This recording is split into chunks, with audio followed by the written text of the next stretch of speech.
Hi there, Ken Cook here, and I'm having another episode. I tend to have them pretty regularly, and today's episode is brought on by a common critique we receive here at EWG. You know the expression, sticks and stones will break my bones, but words will never hurt me. Well, I can't tell you the last time a stick or stone broke my bones. It was probably a mountain biking accident, but I will share some names that people have used about EWG that have tried to hurt us, like we're fear-mongering or alarmist and politically affiliated. Those are some of my favorites. Also, my real personal favorite is that there are no scientists at EWG, or that we practice junk science. Despite all of the PhDs and Masters of Science staff we have, the fact that we regularly publish peer-reviewed scientific articles in scientific journals, never mind.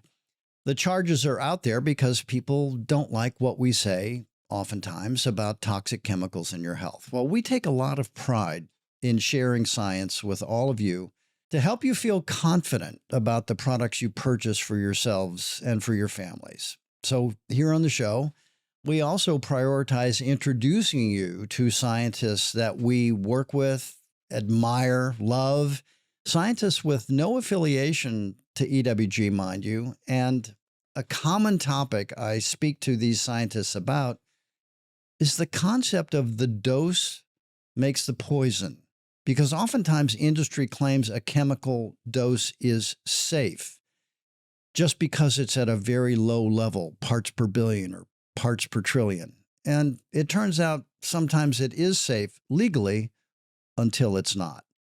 And Dr. Bruce Lanphear, my guest today, is a professor of health sciences at Simon Fraser University in British Columbia, Canada, where he is currently the principal investigator for a study examining fetal and early childhood exposures to toxic substances. And Bruce is exactly the kind of guy who has also faced these allegations of the dose makes the poison and you're alarming people about a part per trillion or a part per billion. Unnecessarily, you're just fear-mongering. But Bruce has the science to back up the fact that low doses do cause harm in some circumstances. Dose depends on timing. Dose depends on the individual. Dose depends on a lot of things beyond just the amount of a substance. Bruce is someone I've admired for a long time. He's taught me so much. He's been a source of inspiration for a lot of what we've tried to do in public health and environmental protection at EWG. He is himself a first-rate scientist who's built a reputation in the field of environmental health as one of the leading proponents of being very thoughtful and careful and science-based in how we approach children's exposure to environmental toxics of all kinds. We're talking about lead, mercury, fluoride in water. Bruce Lanphear has been one of the leading scientists for decades looking into the neurological harm these chemicals can cause. So, Bruce, thank you for joining us today. Thank you, Ken. It's great to be here with you. Tell us a little bit about the investigation that you're currently the principal investigator on, because it's directly related to what we're going to talk about today. Do you mean fluoride? Yeah. Well, fluoride's fascinating. It's something that so many of us, whether you're a dentist or a physician or a parent, have long held dear, that this is something that we can do as a population strategy to protect kids from tooth decay. And then beginning about 20 years ago, some questions started to arise from some first toxicologic studies and then a meta-analysis of studies from China and Iran, and then more recently, a series of prospective studies, and all culminating in a meta-analysis that was published in January 2025. What these studies show very consistently, not universally, but very consistently, is that as fluoride exposure increases, particularly in utero, we see decrements in children's learning abilities and IQ scores. And this is something that really is causing us to ask questions, real hard questions about some of the things that we've believed in. You know, it's funny that you mention it that way, because my former colleague and co-founder of EWG, Richard Weil, someone I think you know pretty well. Richard's gone on to work on some great climate issues now. But I remember when he first came up to me at EWG and said, hey, we should take a look at this fluoride thing. And I said, well, okay, well, let me just get the tin foil and put it on my head. And then you just tell me what you think we should do. But he was showing me studies from the National Academies of Science from the 90s. Evidence at that time, I think one of the concerns was cancer. I think it has since shifted to neurological concerns. Yeah. As we've thought about it, my sense is that what we're doing by fluoridating water is we're dealing with a public health failure, which is we haven't gotten kids to brush their teeth and take care of their teeth the right way.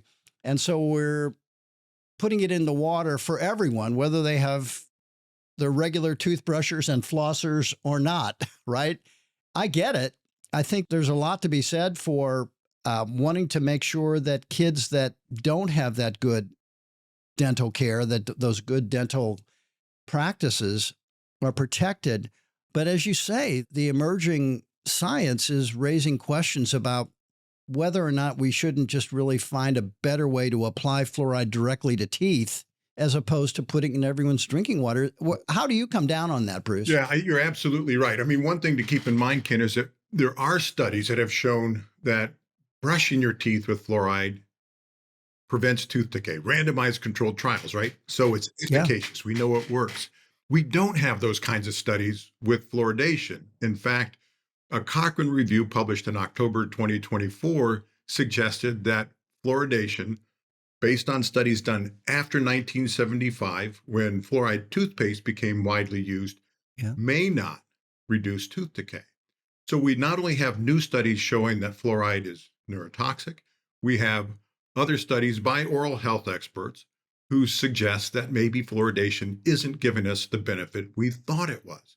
Now, there's one other piece of the puzzle that will become clear very soon, and that is there was a particular industry that has heavily promoted fluoridation, the sugar industry, and they did it as a way to distract us from the fact that sugar causes tooth decay.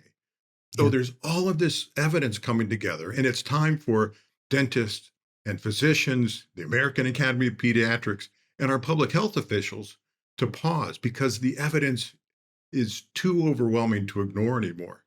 And it's been challenging. I mean, you said I studied lead poisoning, and low-level lead poisoning has been contentious, but nothing like fluoride. We've been attacked. We were accused of scientific fraud. We had to go through an NIH clearance process, and it felt like industry was attacking us, but I couldn't figure out what industry it was. Well, that's starting to become clear. Interesting. We will see how this unfolds. And of course, we have many differences with Kennedy on a lot of the issues that he talks about and the approach he's taken. But on fluoridation, he's brought up a question that's still relevant. And it's hard for the public health community. And this is a dimension of this whole question about health populism, medical freedom, and so forth. It's very difficult to push back at some of the extremes of those ideologies if you have, I would say, almost in the worst cases, arrogant position on the part of public health authorities that they don't want to brook any debate or discussion. That certainly has happened time and again. You've been challenging authority your whole career as a scientist, and we like to think we have been where it's appropriate too, not for the sport of it, but because, hey, we think the levels of a certain contaminant in drinking water aren't safe at the levels that EPA says are legal, and we make the distinction. It may be legal, but it ain't safe. Yeah. One of the points you bring up is that we do need a degree of humility about this. I mean, in the end, we're trying to find ways to make sure that the public is protected. And we can't hold on to these ancient beliefs if there's new evidence. And even if, this tribalism, this partisan issue comes up, we've got to be able to pause and say, okay, maybe I don't agree with these 10 things, but this one thing perhaps we can agree on.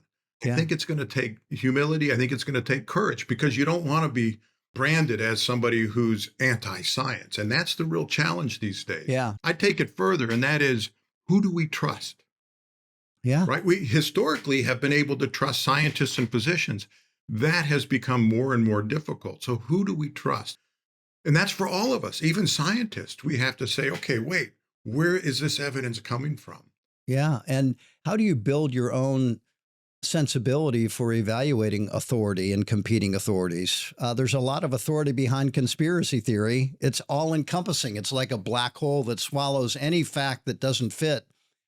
Conspiracies always find a way to explain it that's consistent with the conspiracy.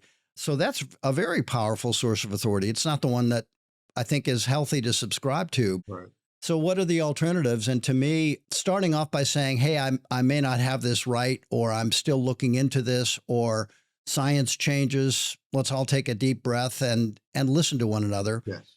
I think that's pretty important. Now, speaking of outdated or outmoded or science that maybe has extended its shelf life a little bit, or concepts, this notion that constantly comes up that the dose makes the poison as a way of diminishing low levels of chemicals Yeah. that someone might be exposed to in air or water or vegetables or whatever it might be. We're constantly being, assailed by the, oh, well, doesn't EWG have any scientists? Because scientists know the dose makes the poison. Yeah. Tell us a little bit about that phrase and where it comes from and how it fits into contemporary toxicology. Yeah. Well, it started out with Paracelsus. And certainly when I was being trained in medicine, which isn't big on toxicology, but when I was being trained, there was this idea that at low levels, at least the toxic chemicals that don't cause cancer, the non carcinogens, there are these safe levels or thresholds. Well, when you go back and try to find out what the source of that is, it was just a big assumption. There were chemists who were trying to find out, how do we make sure that the chemicals in our food are safe? And they started out with the best of intentions. We're going to find ways to make sure that these are absolutely safe. After about 10 years, they began to realize that was really hard. And so they made this monumental decision, a big assumption that at least for non carcinogens, there will be safe levels or thresholds. But that's all it was. It was an assumption. When I first encountered this with lead, we saw that at the lowest measurable levels, proportionately greater reductions in IQ than at higher levels. It's worse having higher exposure, but we saw greater decrements in the first 10 microgram per deciliter than we did in the second and third 10 microgram per deciliter. So all of a sudden, I have to figure out, how do I handle this stuff? Yeah. It didn't strike me as right initially, but then we kept seeing it. And other people saw it. Whether you measured lead in blood or in plasma or in bone, the same picture emerged. And then I was beginning to see that with air pollution. No safe levels. Beginning at the lowest measurable level, you saw a steep rise in the risk of dying from cardiovascular disease. Same thing with lead and cardiovascular disease. Same thing with asbestos and mesothelioma, benzene and leukemia. The same picture emerged. Yeah. There's almost nothing that I've seen, maybe a suggestion with mercury because the vehicle fish is beneficial. I haven't found any evidence for a threshold with toxic chemicals in human studies. I can't speak to the animal studies, that's not my area. But what that means is, because our regulatory system is based on this idea that there are safe levels or thresholds, and the vast majority of people are exposed at these levels to these very widely disseminated chemicals, whether it's asbestos or lead or air pollution, a lot more death and disability is occurring in these things that we think are at safe levels. It really, to me, it's revolutionary, but it's hard to get the EPA and even other scientists to take the time to look at that. I sometimes have talked about it, and people either glaze over, or EPA staff, they start to, shift uncomfortably in their seat because Yeah. the impact of that is overwhelming to imagine. I mean, what would you do for something like lead or air pollution when we're all exposed, when there are no safe levels? It's really daunting to think about. Yeah, there's a lot of money on the other side of this conversation, right? Yeah. I know he was a friend and colleague of yours, Herb Needleman. Herb did some of the early studies where he was able to discern the effects of lead on IQ. I think back in the 70s. Yeah. Many other scientists have worked in that field. Yeah, but Herb knew it better than most. And I think this is true for science in general, that if you study something enough, you begin to intuit what is going to be found. And Herb knew 20 years before everybody else that there was probably no safe level. Of course, Yeah. he had to wait for levels of children to come down to be able to test that. But he was in Yeah. our group where we did this pooled analysis and we brought together all the studies. This is really one of the highlights of my career, where we brought these investigators from around the world and we Yeah. pooled the data. And we even brought in Claire Earnhardt, who had been accusing Herb of scientific fraud. And Yeah. they came together around the same table. We kept them at different ends of the table. Yeah. Yep. And Claire, I think, who dismissed this or minimized low level lead poisoning, thought that this was going to vindicate her life's career. But in fact, it did the opposite. Hmm. It vindicated Herb Needleman's work. And Yeah. that ultimately led to this remarkable conclusion that there are no safe levels of lead. That was in 2012, the Centers for Disease Control and the World Yeah. Health Organization. And that really, I think, is just the beginning because we should be saying the same thing about a whole host of other chemicals now. Yeah. And not to put too fine a point on it, but he was pretty savagely Oh, attacked yeah. by the lead paint industry. I think when they were putting lead in gasoline, I think they took their shots at him, the petrochemical industry. And so, in the context of regulatory toxicology,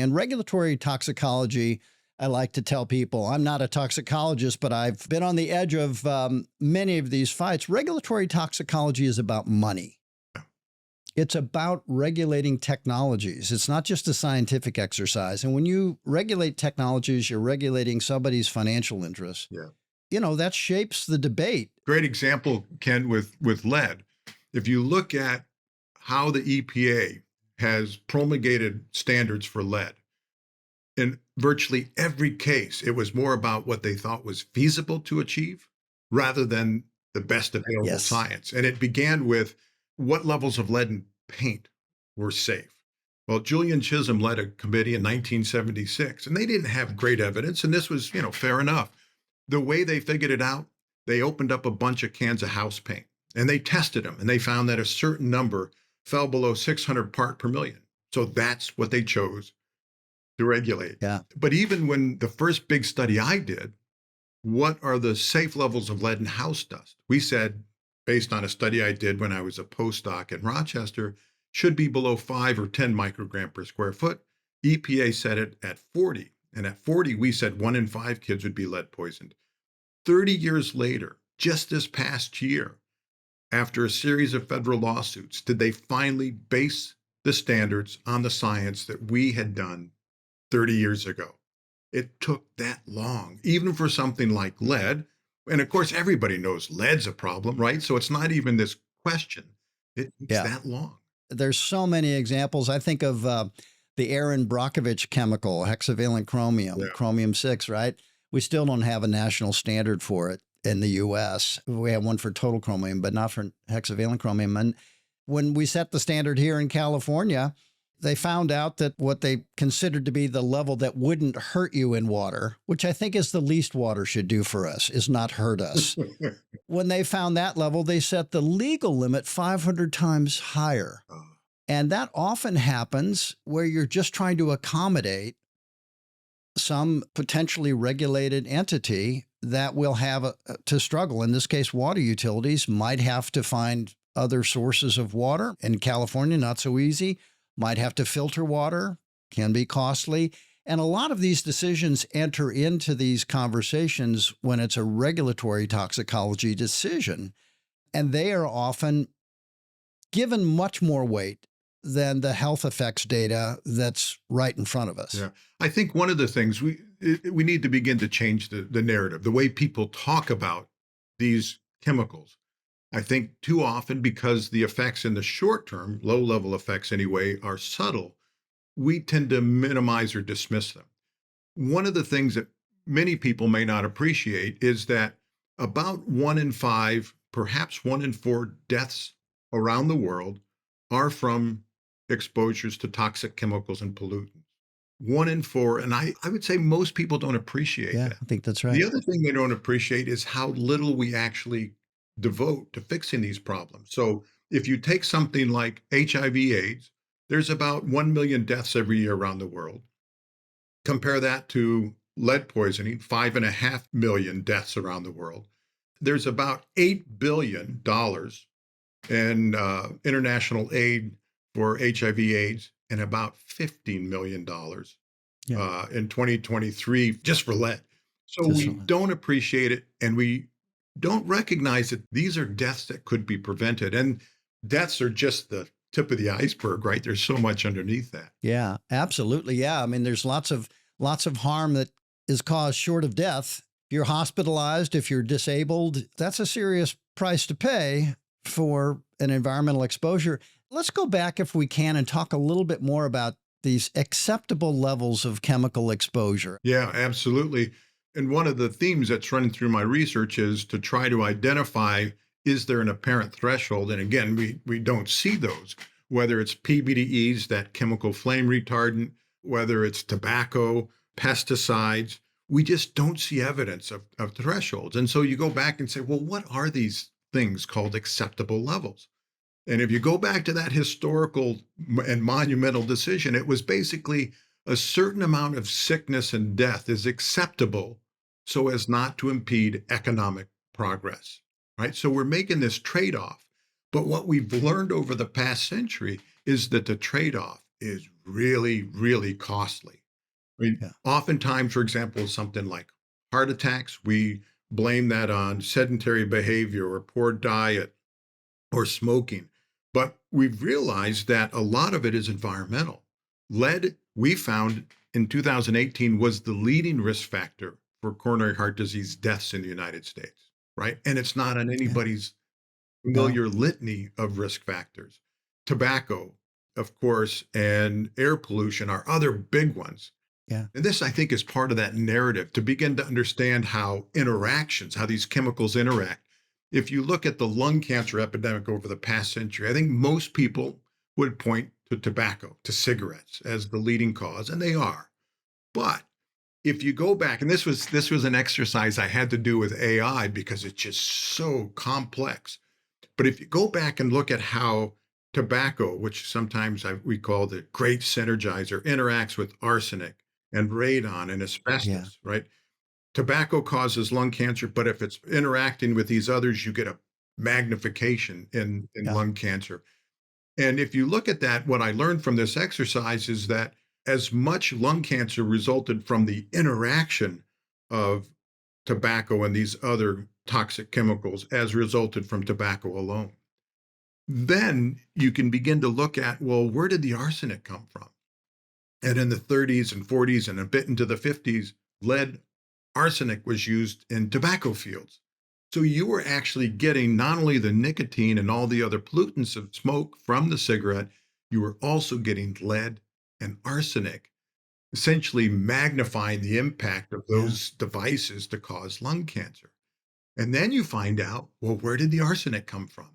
It was a waste product from the Tacoma smelter. I just learned that from Maureen Sullivan. There's this rich, rich history of uncovering these mysteries Yeah. about why we died. And we're going to continue because we haven't regulated these chemicals sufficiently to have more stories like this in the future. Yeah, no question. So, say a little bit about how this fits in these regulatory battles. I mean, we'll put out a study, and someone online will say, well, there's just very low amounts of hexavalent chromium in water or arsenic in water, and the dose makes the poison, and that's too low of a dose to matter. But in the regulatory context, industries embrace that aggressively and make the case that there is an acceptable level. We can't be too extreme. There's no such thing as zero risk, and the dose makes the poison. All of these phrases seem to come together as a justification for allowing these exposures, most of which are involuntary. And over time, arguably, the pesticides have gotten safer, better, but that's because bad ones have been forced off the market. What has been your experience when those arguments come together? The dose makes the poison. Well, what's a dose for whom? What level? When does it hit? There's all these qualifications just on the question of when a specific dose and how a specific dose and to whom a specific dose is poison. Yeah. But as I said, I don't think we found evidence of any thresholds for at least all of the toxic chemicals I've studied. I think every one of those examples you used is basically about ways to minimize the problem. And what it suggests to me is that we are still living in this idea of better living through chemistry. I mean, DuPont doesn't use that slogan anymore, but we are still living in that world. Yeah. And each of those things that you described to minimize the impact of toxic chemicals is part of that message, is part of that idea of better living through chemistry. I think perhaps one of the most important tools to appreciate how that's flawed, that thinking is flawed, is to look at what we call population attributable fraction. So to understand that even at very small doses or with very small increases in risk, if you have these exposures that are widespread, they can cause more disease than something that's very risky, but only exposes a few people. One of my favorite examples is looking at heart attacks. So take something like cocaine and air pollution. So if you've used cocaine in the past 24 hours, you're about 23 times more likely to have a heart attack. That's huge, right? Yeah, Very few things are that risky. absolutely. In contrast with that, take air pollution. Well, air pollution will increase your risk by about 10%. That's not much. But if you look at the number of people who die from cocaine and heart attacks, it's less than 1%. Air pollution, it's nearly 10%. Why? Because everybody's exposed. So small risks spread across large populations will dwarf or overshadow those big risks in small numbers of people. And that's a basic principle that should drive our regulatory system, but it doesn't. That makes all the sense in the world. And, it's certainly been our experience as we've gone into these regulatory debates with a room full of industry experts, lawyers, scientists, and so forth, because they have the money to hire all of them. And they have every reason to hire them to keep chemicals on the market, at a level that's profitable for them and so forth, versus the public health community, the environmental NGOs, a handful that really work on this issue. And it is a kind of a handful. It's not a huge group of scientists in the public interest community working on this. As you look out at the future, Bruce, you've been at this for a long time and you've just made so many contributions. If you were to sort of rewrite the regulatory toxicology playbook, how would you change the guiding principles away from the dose makes the poison and there's acceptable levels and so forth? I'll arrogate to you these godlike powers, at least during a podcast. But for the time being, let's assume you're able to do that. What does that look like? I think I want to live in that world, but describe it anyway. Yeah.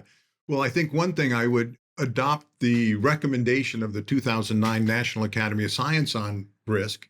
And they said, unless there is an evidence of a threshold, you should assume that there isn't, right? That would change a lot. I think the second thing is to acknowledge that even at low levels, you can cause tremendous harm at the population level.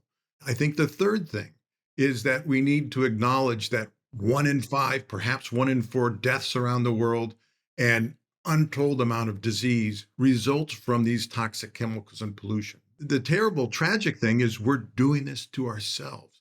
And then we're acting like we can solve these problems by creating expensive synthetic drugs or even starting to change our genetic structure as a way to treat people who have these chronic conditions that are caused by the things that we put into the environment. So all of this, it seems to me, speaks to how we need to change the narrative. And I think one of the things that I'm especially excited about is how do we begin to tell the story differently? How do we begin to work with authors? I had the honor of being a conversation partner with Carolyn Fraser, who wrote a book called Murderlands. Carolyn is a Pulitzer Prize winning author, and Murderlands was making this connection between smelters and leaded gasoline and the rise of serial killers. Now, that's something most scientists wouldn't dare bring up. But as an artist, she did. And I think we need that kind of work coming from the writers and the artists as well as the scientists, because until the public recognizes the impact, the full impact of these toxic chemicals and pollutants, I don't think we're going to move in the direction we need to. It's not enough for the scientists to agree. We need a community uprising, and maybe this is just one of the silver linings of what's going on, because we are seeing people Yeah. from the right and the left who are concerned about these chemicals, and I think they've been dismissed for too long. We've observed the same thing in recent years with food additives and to some degree with pesticides. We'll see what happens when it gets into the political realm and a decision actually has to be made. And that's when the chemical industry typically flexes its muscles. And unfortunately, in our country anyway, the flex has been most effective with Republicans.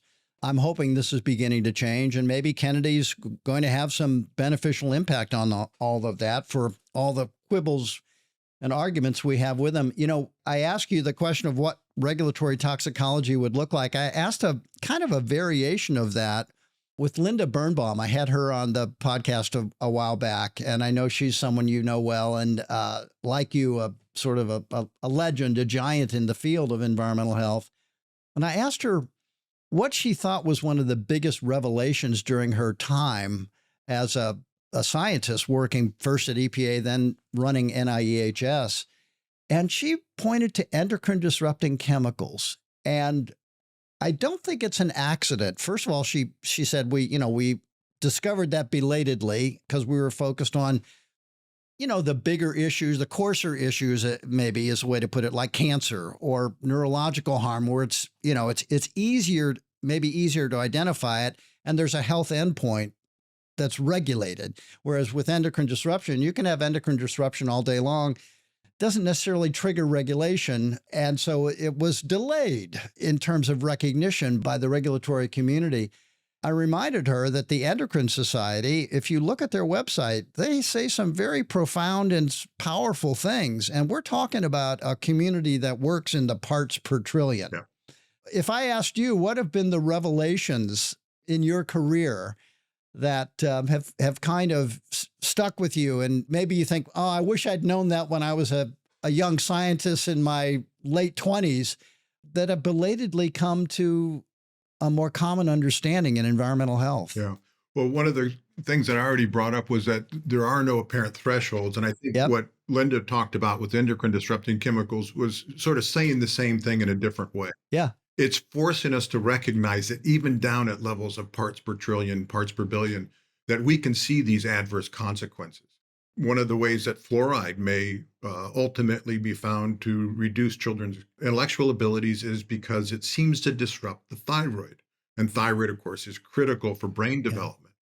So I think that is absolutely one of the key things, the revolutionary ways of thinking about this. I think the other one is that many of the chronic diseases, from cancer to heart disease to Parkinson's, are the result of widespread exposures to these toxic chemicals. My dad in 2007 called me and said, I have ALS. And of course, I wanted to know, well, why him? And about 10% of ALS is genetic, and we had no family history, so I kind of pushed that aside. Based on my review of the literature at the time, I found three things: head trauma, lead exposure, and pesticide exposure. Well, he had head trauma from a scooter accident when he was a 45-year-old man in Kenya, so check. Lead exposure. He grew up above a chauffeur service in Watchung, Rhode Island. He was born in 1935. They catered to a very Wow. wealthy clientele. He had leaded gasoline that he was exposed to. Of Check. course. They moved to the family farm when he was 5, which was downwind from the Mesquamacut golf course. He worked at the golf course when he was 16, 17, and then he became a horticulturist and worked with herbicides as a scientist. Check, check, check. Yeah. So now one of the challenges, as you know, is I can't connect any one of those exposures and say that absolutely caused my dad's ALS. But I can say that my dad had ALS in part. That is, he was at higher risk because of head trauma, pesticide exposure, lead exposure, and he was at greater risk because he had all three, not just one. Yeah. And I think once we've seen this play out, I can now go through, because I think about it this way. I can tell you that my wife had a miscarriage in part because drinking lead from a contaminated fountain in the hospital, that my dad had ALS in part because of these things. Most of us can do that if we looked at why Yeah. our friends, family, loved ones die, right? It's all around Yeah. us. Every one of us, even if we can't pinpoint it, have been affected in profound ways by these toxic chemicals and pollutants. They're killing us. And when Yeah. we are sick, when we're dying, we said, I'd give anything to feel better, to be better. Well, we have a choice, not in what happened then, but what happens tomorrow. Yeah. So you're probably situated like I am, where people hesitate asking you to dinner, or or or or, or offering you a glass of water or whatever it might be. There's these. Well, I see it on their faces. Like, does he think I'm trying to poison him? There is a zaniness about it because it's ubiquitous in our lives, these exposures. But give me a couple of tips or hacks that you pass along to people, to help them not go crazy or be paralyzed by all of this information, but feel like they're taking charge, that things that are actionable, that make them feel like, okay, I'm still going to experience some exposures that I can't control, but here are some things I can do, so that you get invited to dinner, right?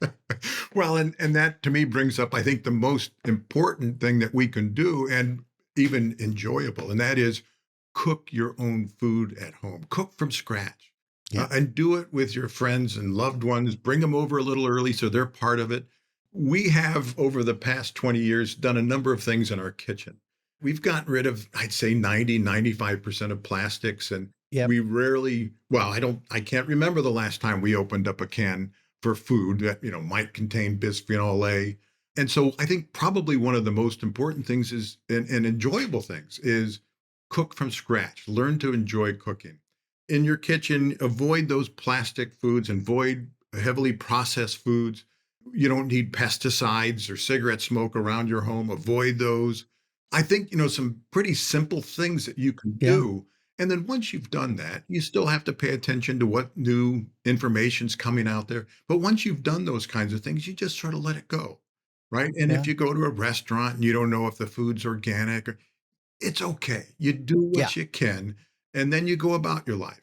And I would say, more and more people are interested in hearing about this stuff. They want to know how they Yeah. can avoid Yeah. plastics. I mean, it's starting to be fashionable to think about these things. Maybe I'll be invited to dinner more often. I don't Well, you're always invited to dinner with me, my friend, know. and that's for sure. And I've so enjoyed knowing you over the years, and watching your amazing contributions and hard work to tell a different story about toxicology. The one I think we need to hear, which is, yeah, the dose makes the poison, but a lot of other things make the dose: the timing, who you are, Yeah. where you are in life, what else you've been exposed to. And from my standpoint, Paracelsus, may he rest in peace, back in the 1540s. We have a lot to look forward to at modernizing how we approach these exposures now, and a lot of work to do. But you've been an important guide to all of us for how to figure that out.